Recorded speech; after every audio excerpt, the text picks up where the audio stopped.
Two numbers came out of the same government document this morning, crew, and they point in opposite directions. You have already read the first one. The economy slowed to 1.5%. That is real. That is down from 2.1, and it came in under what forecasters wanted, which was somewhere around 2.1 to 2.3. The second number was printed in the same release on the same day by the same agency, and it did not make a single headline I saw. So let us go get it. It is called Real Final Sales to Private Domestic Purchasers, which is an ugly name for a simple idea. What American households and businesses actually bought, with the trade and inventory noise stripped out. That measure rose 3.9%, up from 1.7. That is the strongest reading since the first quarter of 2023. So the headline says the economy slowed by a third, and the underlying spending measure more than doubled. Both are in the same document, and both are true. So why is the headline lower?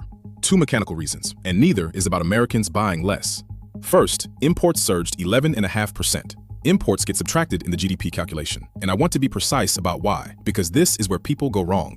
It is not because imports are a weakness, it is because those goods were produced somewhere else, so they do not belong in a measure of what this country produced. That subtraction alone took a full percentage point off the total.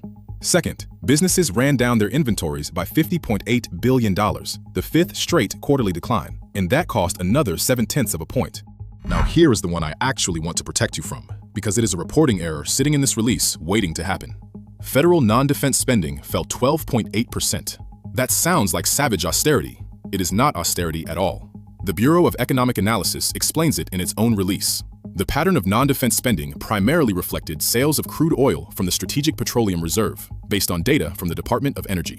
Sales out of the Strategic Petroleum Reserve get deducted from federal consumption expenditures. It is a bookkeeping entry. The government sold oil it already owned, and the accounting treats that as negative spending. Nobody's program was cut. Nobody lost a job over it. So if you see a chart this week claiming federal spending was slashed almost 13%, that person has reported an oil sale as a budget cut, and they either did not read the release or did not understand it. Fair shake, and I mean it. 1.5% is a genuine slowdown on the headline measure. It did miss what forecasters expected, and I am not going to spin that away by pointing at a friendlier number. Growth in what the country produces is a real thing, and it went down. What I am telling you is that the release contains a second measure of what people in this country actually bought. That measure went up sharply, and if you only read the first one, you have got the direction of American demand exactly backwards. Ledger it. 1.5% is the number that will be quoted at you all week in arguments about whether the economy is falling apart, and it is the number in that release that tells you the least about your own household. 3.9% is what people actually spent. 11.5% is imports getting subtracted because they were made elsewhere. And 12.8% is a barrel of oil changing hands, dressed up as a spending cut. Same document, 4 different stories, and only one of them fits in a headline. Mind the board, crew. I'm Marcus, and this is Pixel Politics.